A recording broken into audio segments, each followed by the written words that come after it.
Welcome to our factopedia classes. आज हम लोग पढ़ेंगे ग्लोब, अक्षांश एवं देशांतर से रिलेटेड कुछ प्रश्नों को हम देखेंगे।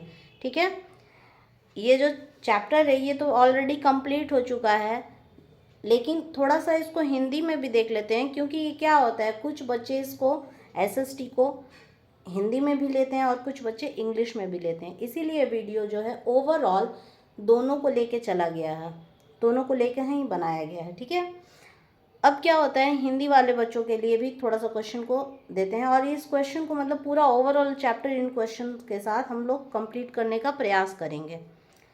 पहला क्वेश्चन है कि पृथ्वी का सही आकार क्या है।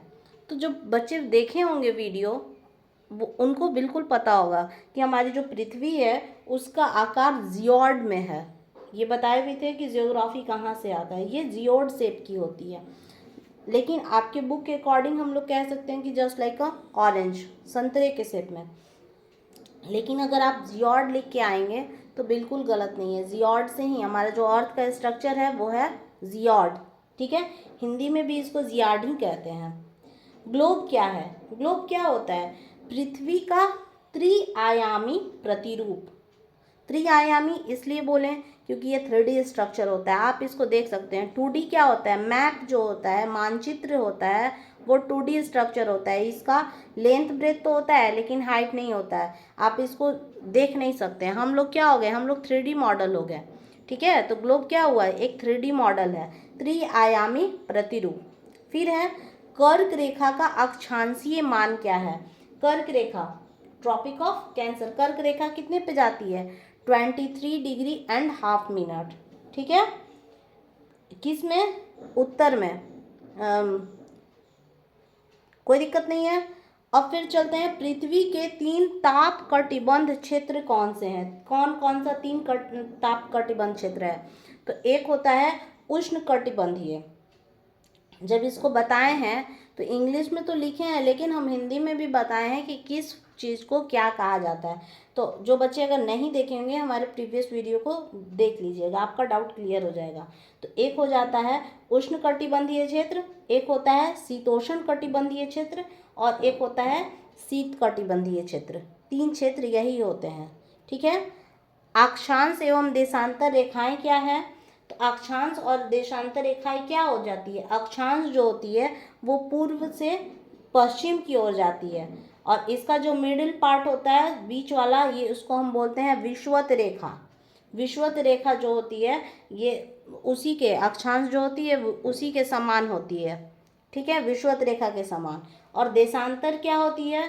तो देशांतर दक्षिण से उत्तर की ओर, दक्षिण से उत्तर की ओर। और कहाँ पे ये जुड़ती हैं ये दोनों? तो दोनों ध्रुवों पे जुड़ती हैं, दोनों पोल पे, नॉर्थ पोल पे और साउथ पोल पे, उत्तरी ध्रुव और दक्षिणी ध्रुव पे ये दोनों रेखाएं जुड़ती हैं, देशांतर वाली। ठीक है, अक्षांश याद हो गया, देशांतर भी याद हो गया। ऊष्मा की सबसे अधिक मात्रा उष्ण कटिबंधीय में प्राप्त क्यों होती है? ठीक है, क्यों सबसे ज़्यादा होता है भाई? तो इसलिए कि जो सूर्य है, हम लोग सारा जो होता है सन से ही, ये पूरा जो सोलर सिस्टम चलता है ये सन से चलता है। तो क्या होता है, सूर्य की किरणें वो उस क्षेत्र में सीधी पड़ती हैं, इसी के कारण क्या होता है, ऊष्मा वहाँ पे सबसे ज़्यादा होती है उष्ण कटिबंधीय क्षेत्र में। उष्ण कटिबंधीय क्षेत्र कहाँ है? जो बीच वाला इक्वेटर, इक्वेटर यानी कि विषुवत रेखा और कर्क रेखा, उसके बीच का पार्ट, और विषुवत रेखा और मकर रेखा उसके बीच का जो पार्ट है, यही जो होता है ऊष्मा का उष्ण कटिबंधीय क्षेत्र होता है। वहाँ सबसे ज़्यादा सूर्य का एकदम डायरेक्ट सीधी जो होती है वो प्रकाश जाती है, इसी की वजह से वहाँ पे क्या होता है, सबसे ज़्यादा गर्मी होता है। ठीक है, फिर है कि जब भारत में शाम के 5:30 बजते हैं तब लंदन में दोपहर के 12 क्यों बजते हैं? अच्छा क्वेश्चन है। क्यों ऐसा होता है भाई कि दोनों के बीच में कितने घंटे का, 5.5 घंटे का अंतर होता है।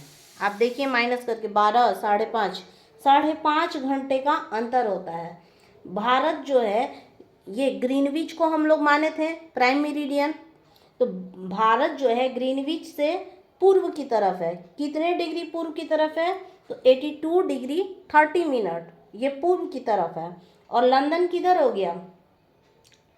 ठीक, तो उसका पश्चिम की तरफ हो जाएगा। तो हर डिग्री, हर जो कितना देशांतर का जितने भी देशांतर हैं, तो एक देशांतर से दूसरे देशांतर के बीच में 4 मिनट का अंतर आ जाता है। तो इसी की वजह से क्या हो जाता है, ये जो टाइमिंग है ये चेंजेस आता है। ठीक है, तो इस चीज़ को आप ध्यान से देखिएगा। ग्रीनविच को आपको कभी नहीं भूलना है। और देशांतर, एक देशांतर से दूसरे देशांतर के बीच में 4 मिनट का अंतर होता है, ये भी नहीं भूलना है। टाइम से रिलेटेड क्वेश्चन ज़्यादा आपके एग्ज़ाम में पूछा जाता है। ठीक है, और भी क्वेश्चन को हम देखते हैं। कुछ क्वेश्चन और भी इस टॉपिक से रिलेटेड हम लोग देख लेते हैं। एक है कि प्रमुख यामयोत्तर का मान क्या है? प्रमुख यामयोत्तर, देखिए वहीं से हम लोग का क्या होता है, हम लोग 2 पार्ट में अपने पूरे पृथ्वी को डिवाइड करते हैं। ठीक है, हमारा पूरा जो पृथ्वी है 360 डिग्री पे चलता है। तो प्रमुख यामयोत्तर से 180 पूर्व की दिशा में और पश्चिम की दिशा में। तो प्रमुख यामयोत्तर का मान जो होता है वो 0 डिग्री होता है। यहीं से स्टार्ट हो रहा है तो इसकी वैल्यू हो जाएगी 0 डिग्री। फिर है शीत कटिबंध किसके नज़दीक पाया जाता है? जो शीत कटिबंध क्षेत्र है वो ज़्यादातर पाया जाता है ध्रुवों के नज़दीक। वो ध्रुव के नज़दीक ही इसलिए पाया जाता है क्योंकि जो सूर्य का प्रकाश है वो ध्रुवों के पास में बिल्कुल सीधा नहीं जा पाता है, या नहीं जा पाता है, तिरछा भी नहीं जाता है, वो जा नहीं पाता है।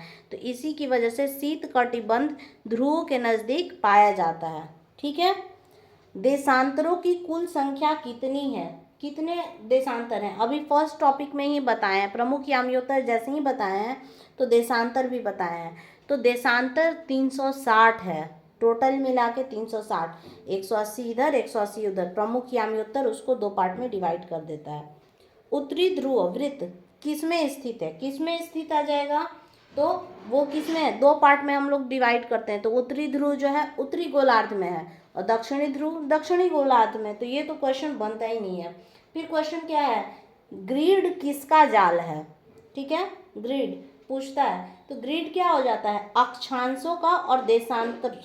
ठीक है, अक्षांश का और देशांतर का जो क्रॉसिंग होता है मतलब उसी का जाल है।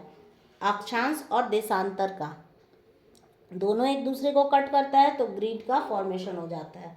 ठीक है, तो इस टॉपिक में आई थिंक पूरे क्वेश्चन को हम लोग कवर अप कर दिए हैं। और जो भी आपको डाउट होगा आप लोग हमसे कमेंट सेक्शन में पूछ सकते हैं। और जो बच्चे हमारे प्रीवियस वीडियो को नहीं देखे हैं तो जल्दी जल्दी जाके उसको देखिए, आपके बहुत सारे कॉन्सेप्ट जो हैं उसमें क्लियर हो जाएंगे। ठीक है, और अगर आपको ये वीडियो अच्छा लगे तो लाइक कीजिए, ज़्यादा से ज़्यादा शेयर कीजिए और सब्सक्राइब कीजिए। ठीक है, जय हिंद बच्चों।